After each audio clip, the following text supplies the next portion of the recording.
Olá, senhoras e senhores do signo de Virgem, da egrégora de Virgo. Vou fazer uma tiragem, uma previsão das energias para este próximo mês, julho, julho, e que o cosmo nos traga boas notícias, né? Vamos fazer uma meditação para nós e para o planeta, na terceira e quarta dimensão. Começar com um mantra e fazer uma projeção de energias benéficas. Peço auxílio dos mentores da egrégora de Virgo.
Senhores e senhoras,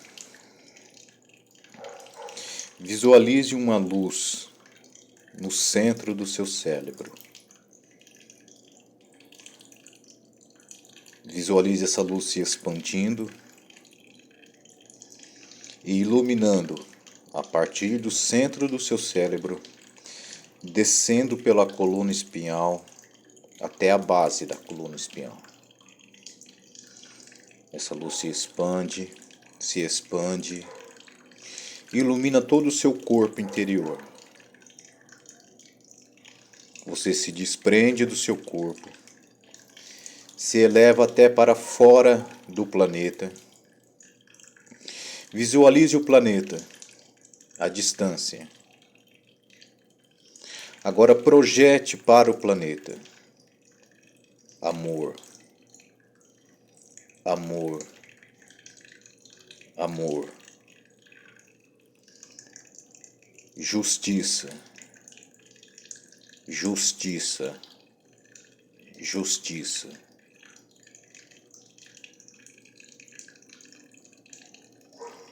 Você está fora do planeta. Visualize-se você mesmo. Atrai as energias do cosmos para você. Amor, justiça, prosperidade, abundância, paz, serenidade.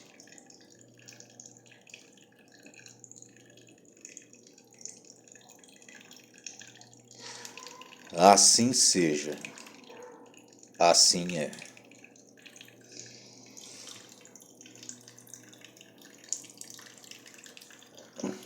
Vamos ver o que o cosmos nos tem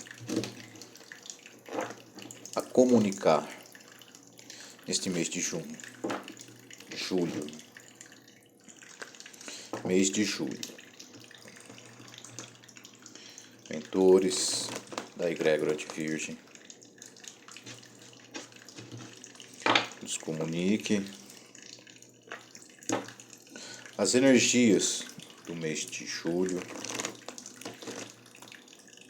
que nos diz respeito.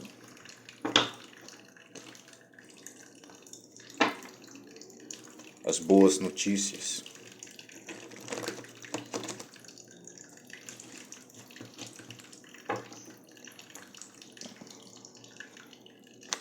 O que de bom, de benéfico, de construtivo nós temos. A materialização do nosso melhor.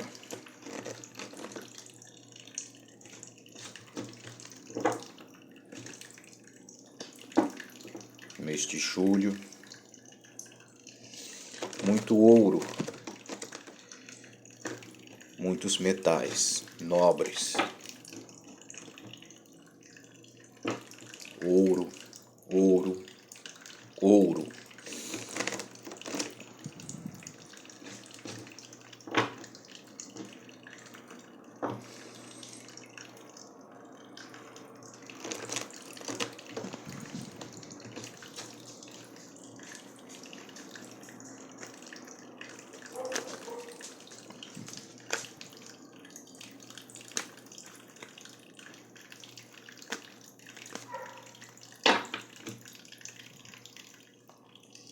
Quatro cartas.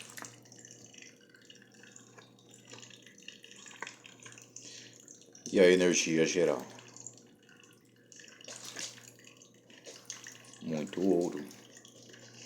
Boas notícias chegando. Notícias de prosperidade. O cavaleiro é o mensageiro. É também a energia do movimento. As energias primordiais do cosmos são luz, som e movimento. Essa energia do movimento está trazendo boas notícias. E o ouro, o naipe de ouros é o naipe do elemento fogo. O fogo é a transmutação, né? O fogo é a forja, né? É ação. Olha, eu vejo que vem justiça também, né, neste mês. Tá? Justiça, campo material e campo espiritual. Tá? O perfeito equilíbrio dos dois campos. Né?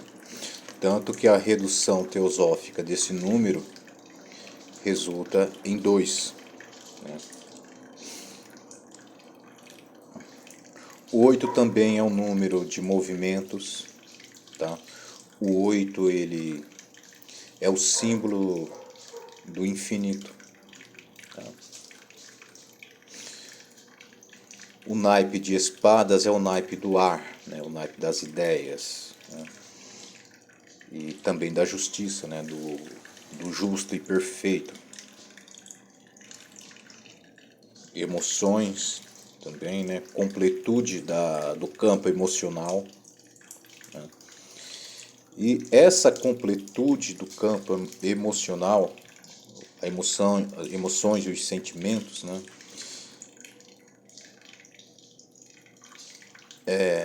Traz um domínio sobre isso. Né? A liderança, né? A liderança sobre suas emoções. Você lidera suas emoções e os seus sentimentos, que resulta em saúde. Né? Emoções e sentimentos estão ligados a questões do ego. O ego ele trabalha com forma, consciência, sensação, percepção e impulso. A proteção do plexo solar. Para você trabalhar bem o ego, né, o personagem ego, você precisa ter a proteção do plexo solar. E aí sim você consegue ter esse domínio. O 8 de espadas.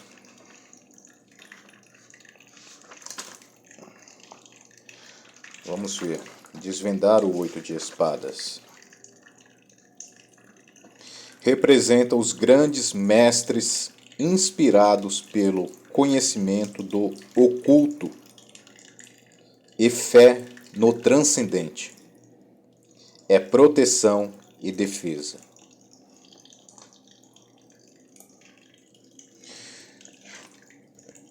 Grandes mestres. Tá? Grandes mestres do transcendente. Significa que você sabe trabalhar isso. Tá? Que você entende. Você entende das... Vamos dizer assim, da transcendência. Né? Não vamos entrar em detalhes.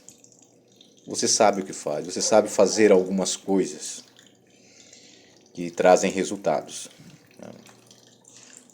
Tem fé no oculto. 9 de copas. Representa sabedoria e espiritualidade alcançada por alguém que seguiu o caminho silencioso de seu coração. É amor que é derramado sobre outras pessoas.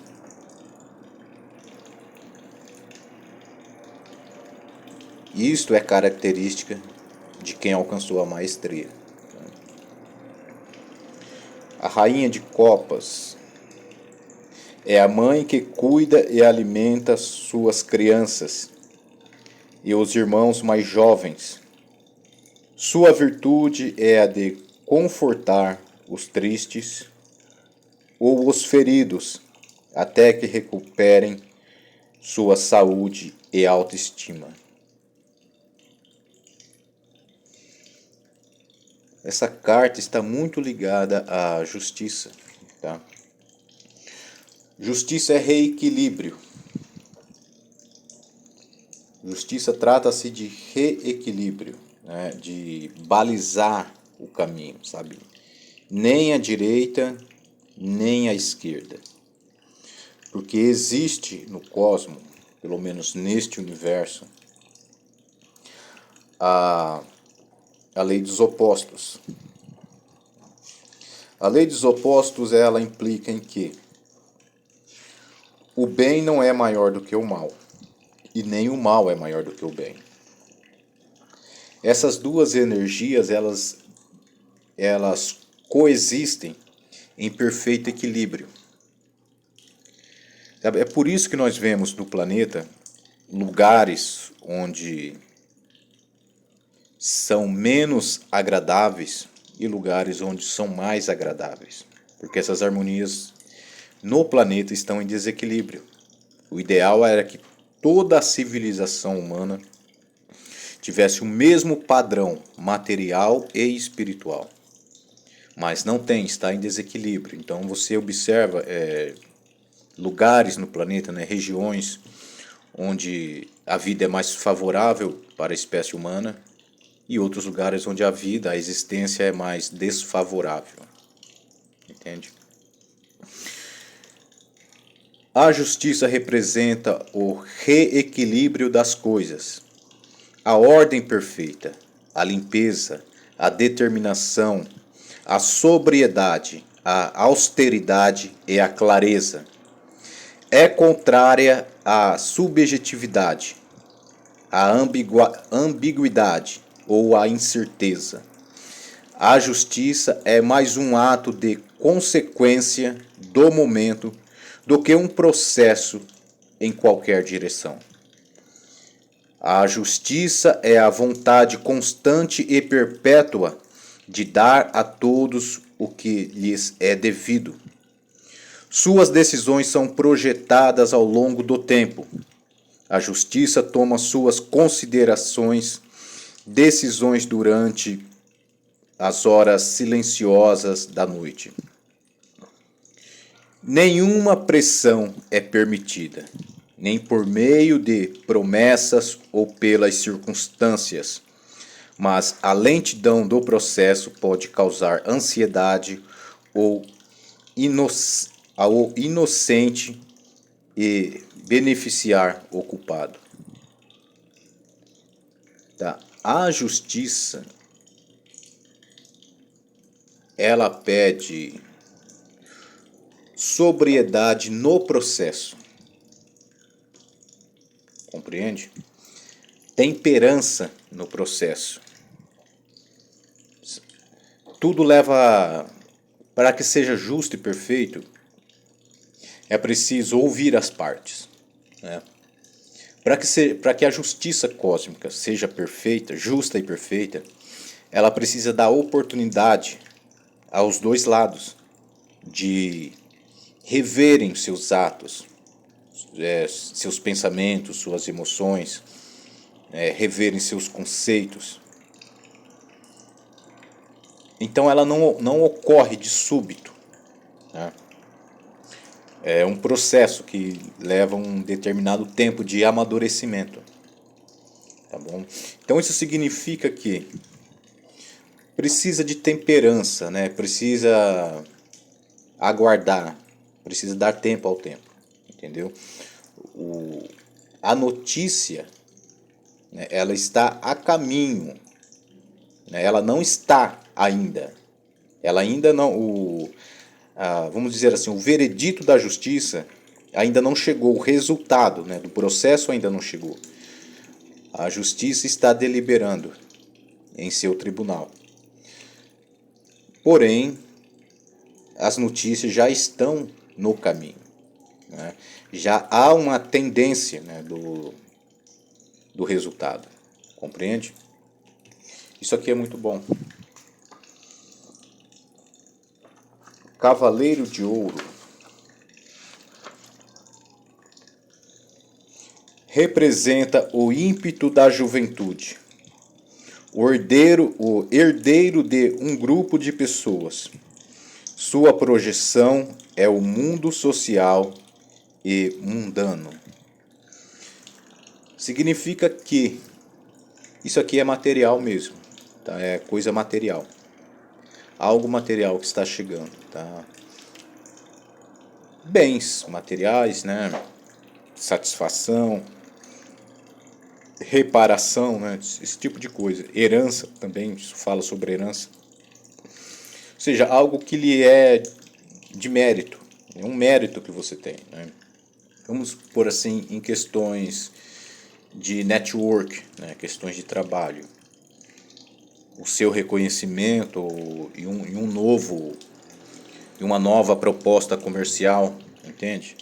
Você está em um lugar onde você não colhe o resultado total daquilo que você entrega. Então vem uma nova proposta onde você vai se satisfazer materialmente. Entendeu? A deliberação da justiça está chegando, né? Você está sendo visto, né, e avaliado. E a avaliação é muito boa. E o resultado disso virá. Propostas virão. Entendeu? Alegre-se. Alegrem-se. E continuem sendo justos e perfeitos. Tá bom? Olha, a existência da alma humana. Existe a fonte da existência, né? A fonte do multiverso. É representado por isso aqui, ó, o Sol. Tá? O Sol central no centro do multiverso. É de onde vem toda a existência. Na segunda geração, né, após o Sol, após Atom, estão os deuses criadores. Os deuses que criaram universos. Tá? Se você lê a Bíblia cristã, a judaica, né? Ou judaica cristã, porque o cristianismo pega o Tanakh, né, que é os livros judaicos, e acrescenta o Novo Testamento. Na primeira frase de Bereshit, de Gênesis, lá está escrito que Deus criou os céus e a terra. Bereshit, Bará, Elohim, mais ou menos isso, entendeu? Eu tenho a Torá aqui, mas preciso pegar certinho. Então, essa palavra Deus na Torá, ela que é traduzida, né, para o português Deus, na Torá está escrito Elohim. Elohim, rim é plural, tá, em hebraico. Ou seja, ali se fosse feita uma tradução literal, estaria escrito: os deuses criaram os céus e a terra. Até mesmo em português, né, a palavra Deus, ela está no plural, ela não está no singular, né? Em grego é escrito tel é singular, tá? Aí no português já aparece Deus, né, que é plural. Então, mas a palavra Elohim, e Elohim plural, Eloá singular. Eloá significa egrégora, não significa Deus. A tradução de Eloá é uma egrégora. Egrégora é um conjunto de consciências que estão na mesma vibração, nas mesmas intenções, no mesmo grau de evolução. Essas consciências se juntam por afinidade de vibração e de objetivos, intenções, e formam uma egrégora. A egrégora é chamada de Eloá. O conjunto de egrégoras é chamado de Elohim. Tá? Então ali está escrito: as egrégoras de consciências criaram este universo, ou pelo menos o mundo como o conhecemos. Entendeu? Então não foi um Deus quem criou aquilo. Esses são os criadores. Nós somos co-criadores. Nós, co-criadores, nós não temos um universo nosso. Nós não criamos um universo para nós. Nós não criamos as dimensões subjacentes a cada universo para nós. Ou seja, nós somos livres. Ser livre e de bons costumes para se tornar justo e perfeito. É isso que se pede, né? A liberdade que se fala é cósmica. Não é uma liberdade jurídica. É uma liberdade cósmica. A liberdade da alma. Sabe, no processo de falecimento do Avatar, tá? Imagine o seguinte: William Shakespeare, ele era um dramaturgo, mas ele também era um ocultista. Ele foi Rosa Cruz e maçom. E a arte dele representou muito, né, do conhecimento oculto. O próprio teatro, ele surgiu nas escolas místicas, nas escolas de magia, na Grécia, no culto de Orfeu.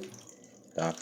Os iniciados queriam transmitir de uma forma lúdica para as pessoas comuns, não iniciadas, o conhecimento, né? Mas não podiam transmitir explicitamente, não podiam ensinar explicitamente. Então eles criavam representações e encenavam essas representações. Foi assim que nasceu o teatro. Nasceu dentro de escolas místicas. Tá?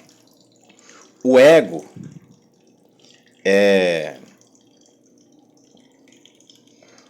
Vamos dizer assim, o avatar é o personagem. Tá? A alma é o ator. O avatar, o corpo, é o personagem. O ego é a característica do personagem. Tá? Aquele personagem que você vê de um jeito, que tem um determinado temperamento, uma determinada dicção, aquilo é ego. É o ego, entendeu? Ou seja, nós não somos o nosso ego e não somos os nossos corpos. Tá? A alma humana, ela não tem sexo, não tem cor, não tem raça. A liberdade nossa é tão plena que nós não temos nacionalidade, não temos sexo, não temos raça, não temos orientação e nem opção. Se é que você entende o que eu estou dizendo, tá bom? Estou falando dessa forma. Nós somos totalmente livres, né? No processo de falecimento, quando ele ocorre de forma gradual, você sente o seu plexo, mal-estar no plexo solar. Aquilo são indicações que você está desagregando do corpo. O que ocorre? A alma, ela não está dentro do seu corpo. Ela está em uma região entre as dimensões, entre a terceira e quarta dimensão, acoplada ao corpo. Mas ela não está dentro do corpo propriamente dita. No processo de desagregação, quando ele ocorre gradualmente, né, não ocorre de súbito, quando ocorre de súbito, a pessoa simplesmente acorda na quarta dimensão, em algum lugar, em alguma subdimensão da quarta dimensão, onde os seus pensamentos estejam afinidade com aquilo, onde a sua vibração tem afinidade com aquele lugar. Mas quando isso ocorre gradualmente, é um processo lúcido, né, o desencarne ocorre de forma lúcida, você vê como se fosse um túnel de energia. Mas você vê aquilo como o único caminho. Né, as pessoas sempre falam disso, né, de um túnel, uma passagem. Como se fosse o único caminho. Aquilo não é o único caminho. Aquilo é uma armadilha feita pelo arcanjo Lúcifer para direcionar as almas para os seus lugares de mérito, né? Aquilo é como um corredor que leva até uma baia, vamos dizer assim, entendeu? Existe uma forma de você fugir disso. No processo de desagregação, quando a alma se desprende do corpo e você vê aquele túnel, você não segue por ele. Você volta. Tá? Você não consegue voltar para o corpo. Você tem que ir para outra direção, menos na direção do túnel. E aí você está livre das dimensões. Porque se você cai em uma dimensão, você fica sujeito às regras daquela dimensão. Se você fica entre as dimensões, no espaço entre as dimensões, aí você está livre de todas as regras. Aí então você tem sua liberdade. Tá? Importante dizer isso, porque o magnetismo é muito forte. Tá? Quando você se depara com um ser de dimensões mais elevadas, o magnetismo desses seres é muito forte. Você precisa ter uma consciência lúcida e um processo de aperfeiçoamento espiritual já desenvolvido para você conseguir resistir. Para você conseguir não escapar das dimensões e resistir ao magnetismo desses seres. Senão você acaba embarcando em outra missão, outra enrascada, sabe? Isso é um looping sem fim, entendeu? Sempre vai precisar estar evoluindo para uma próxima dimensão. Sempre precisará estar evoluindo para uma próxima dimensão. Para você ter uma ideia, a gente fala magia e feitiço. Magia é o seu poder puro e simples. Magia é feita com a sua vontade, com a sua intenção. Feitiço é tudo externo que você usa. Entendeu? Por exemplo, uma campanha em uma igreja é um feitiço. Tá? Um despacho em uma mata ou qualquer lugar é um feitiço. Os feitiços surgiram na era protoplasmática, entendeu? Nessa época, numa época sem tempo, sem espaço, não havia terceira e quarta dimensão, era uma única dimensão.